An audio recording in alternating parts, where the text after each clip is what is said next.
Hola amigos, it's Izzy Busy and I'm here with a new update, and I would just like to say I hope you're all alright, and I'm here in Perth, a beautiful city in Western Australia, and I'm just ready to make this video now. And yeah, I just wanted to talk about a subject that's very close to my heart, and it's about love. And I'm really worried about this stage that I might never find love again. And it was always been my dream from a very young girl that I would find someone to love and who loved me and be married and be happy. And I have a lot of love. I have a lot of love within me that I'm prepared to give and bestow on someone. And unfortunately, I've now been married twice. The first time was to an alcoholic, unfortunately, and the second time was to a narcissist. Like, I think he is a narcissist. I'm not there to diagnose people, but he definitely has narcissistic traits, and he is very good at gaslighting and manipulating. That's what it was like in our marriage. And the reason why I decided to leave him after 17 years, I still have to come to terms with this, and I think it's going to take me a long time to heal that part and to get over this. I think I was trauma bonded to him, and by mistreating me and abusing me emotionally, he made me very dependent on him, because occasionally he would throw in a compliment, or he would occasionally be all of a sudden be affectionate and show that other side of him that was really nice and loving at times. But I must say that 90% of the time it wasn't there. That nice and loving side wasn't there. It was just I think I suffered a lot in that marriage, to be quite honest, and it has affected my health.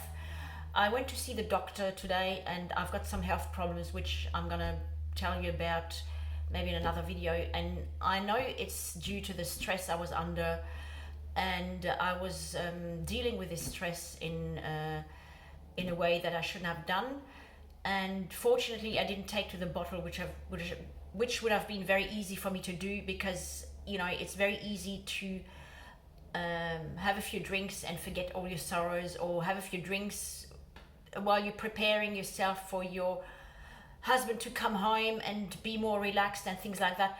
Fortunately, I didn't take to the bottle, because I knew that if I did, I would become an alcoholic myself. So I didn't do that, but I did other things that affected my health.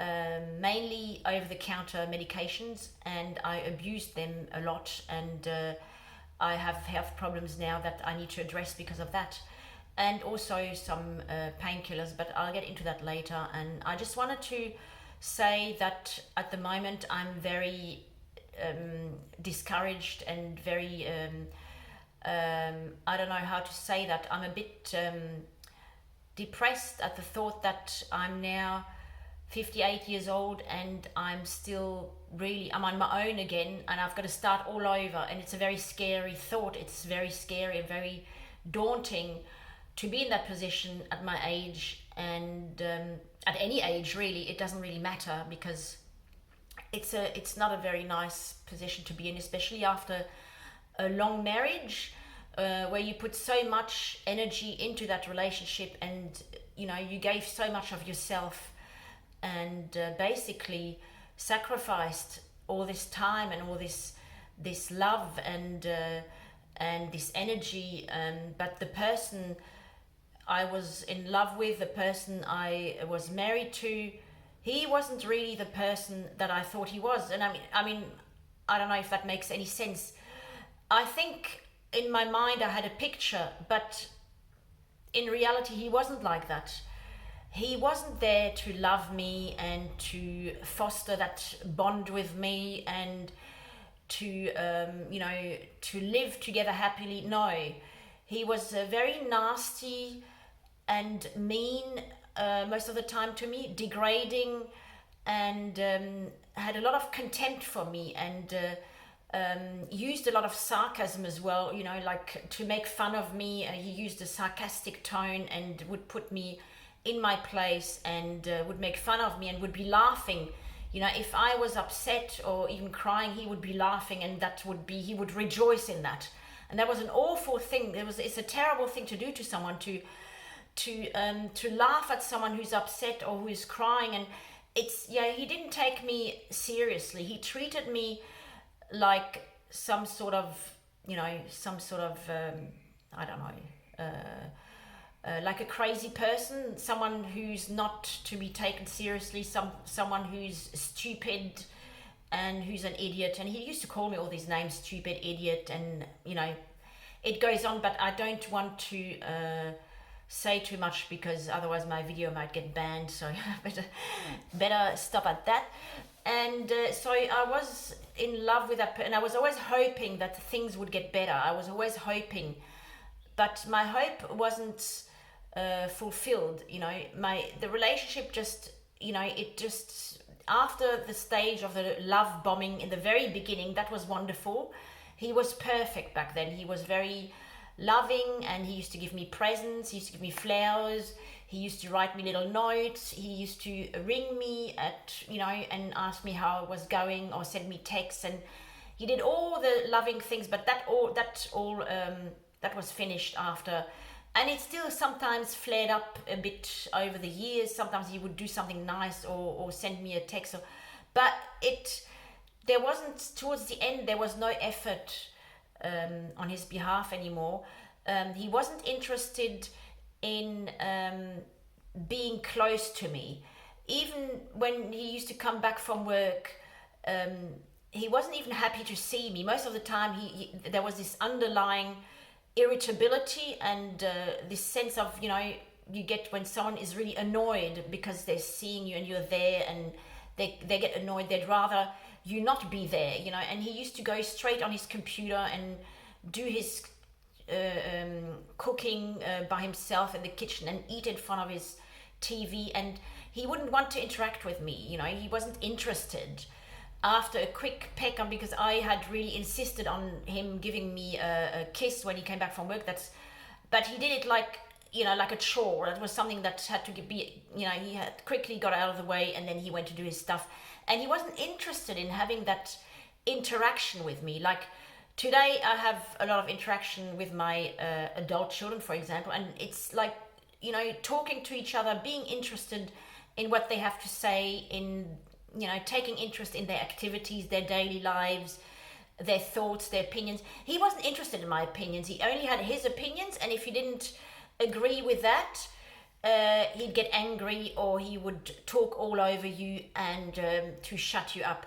So yeah, he was, you know, he wasn't there to foster that closeness between us, and that's why in the end I decided to leave him. And I've just got some notes. I've made myself heaps of notes, but it would take ages to get over that because there's so much to say. He was very argumentative, so the slightest little thing, it would degenerate into an argument, and he wasn't one to argue in a fair manner. You know, he would just be totally explosive, lose his temper, yell at me, and call me names, and it was always under the belt, you know, under very, you know, he knew all my weak points. He knew he had analyzed my past and everything I'd done wrong. And so he knew all my weaknesses, and he knew where I felt guilty and stuff like that. And he would use that to make me feel worse and to put me down. And it was always about him being superior and being in control and being, you know, having that upmanship, you know, being one up and being the one who's better. He was very competitive in that sense. He was always competing. I'm the best. And if it was an argument, it was always about losing or winning with him.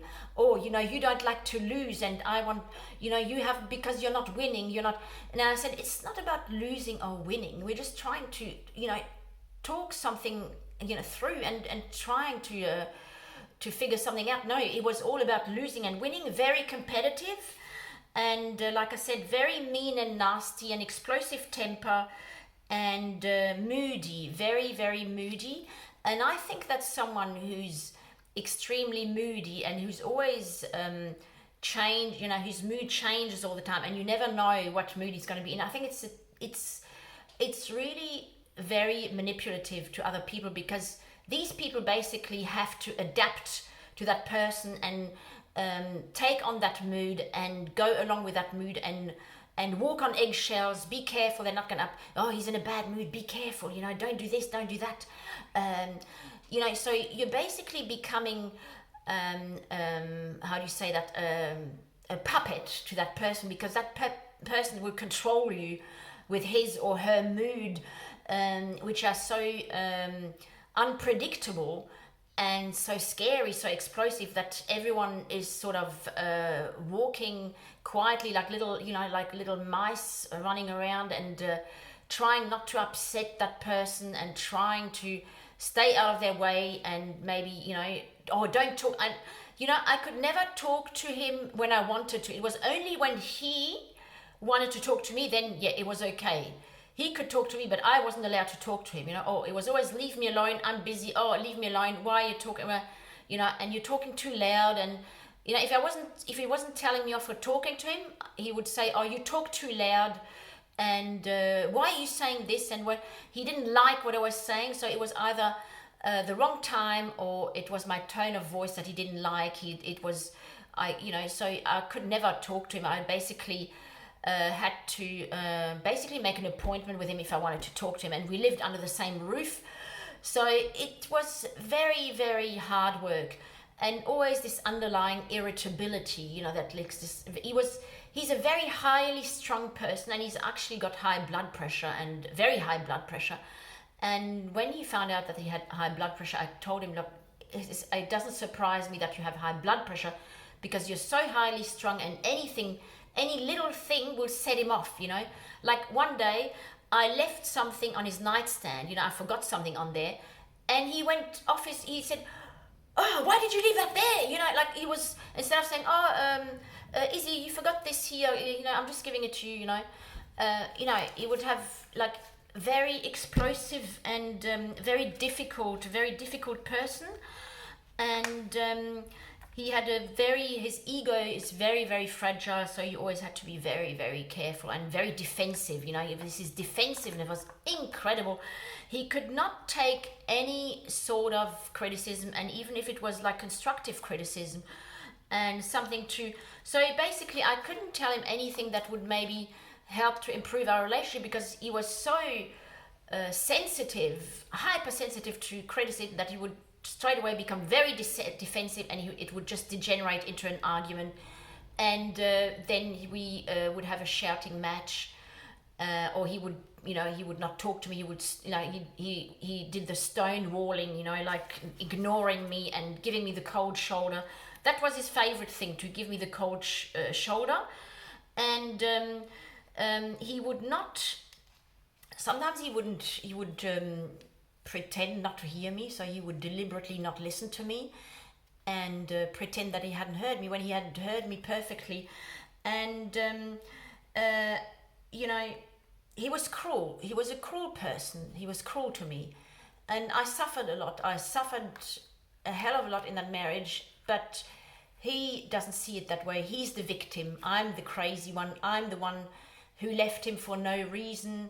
And he's probably complaining to all his family, all his friends, what a horrible person I am, and that I'm the bitch from hell because I left him when he was so good to me.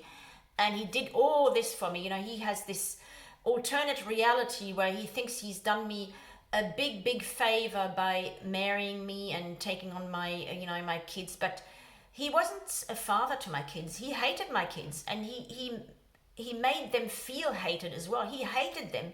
He treated them like garbage, except for one of my daughters that he sort of liked a little bit. But he made it very obvious that, hang on, I've got to answer the phone. I'm sorry. We end it here.